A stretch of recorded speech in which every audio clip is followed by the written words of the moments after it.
second article I wanted to talk about that was in the Herald Sun yesterday, which was of the 19th of March 2025, is this story that's going all over the internet on the media at the moment about a Victorian council and their just questionable behaviour. I don't know if you've heard about the city of Casey at the moment. That's the current one, where the CEO has banned the mayor from attending public meetings. And this is also the council that introduced that new permit cost if you want to work on a car on your property. I'm sure you've all heard about it. Of course, a lot of very unhappy residents are turning up to these meetings, and councillors are fearing for their lives, basically, because they're introducing a tax that residents do not want, and they're showing that they're unhappy about it. I don't know why the councillors are not listening, because that doesn't seem to be a very fair permit fee, but hence, that's what councils do. But I know that mayor was out on the media and on the internet, social media, the other day, explaining how the system's rigged against anybody who wants to side with the residents and who asks too many questions or pushes back against the Labor woke ideology agenda that they have going on at the moment. And I can attest to this here in my town, because I helped to initiate an action group to help inform residents about what their local council was doing. Because here in Australia, people tend to be pretty laissez-faire about councils.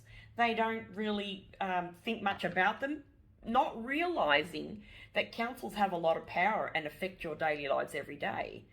Their main jobs are to collect the rates for the state government, empty your bins, and look after certain roads. That is what they're meant to be doing. Of course, that now has exploded into this large, just a money pit, really. Rest assured, councils are not a separate third tier of government. That never really happened. During the referendums, people straight out said they did not want councils to become a third tier of government. So over the years, what the government has done is it's introduced councils anyway, that's local government, by telling people, they're the ones closest to you. We need them there to, look after local things in your area, which they do. But people have gotten it now into their heads that that's just meant to be there. It is not. It is a part of the state government. They pretty much tell councils what to do. You obviously vote in councillors in your areas because you hope that councillor is going to stand up for what it is that you want in your area. Rest assured, when I tell you, that's an illusion, because we've looked in our local council and they make decisions based upon information given to them by the state government, not by the people. And all you have to do is attend a public meeting to know that's what happens. You aren't allowed to speak at a public meeting. You have to put in questions in writing, which they answer with answers that don't mean much. They don't really want you to interfere with what the councillors are doing. And this mayor of City of Casey, that's one of his issues. He's asking questions and pushing back against the woke agenda, and they don't like it when you do that.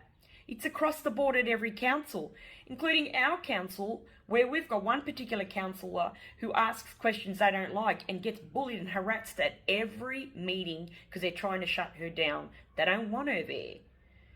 This system is extremely unfair and does not work on our side. It's on the government's side. And so the question would be, why do we even need councils anyway? They're just glorified tax collectors. They collect your rates, which are property taxes, and you don't even know where they're spent.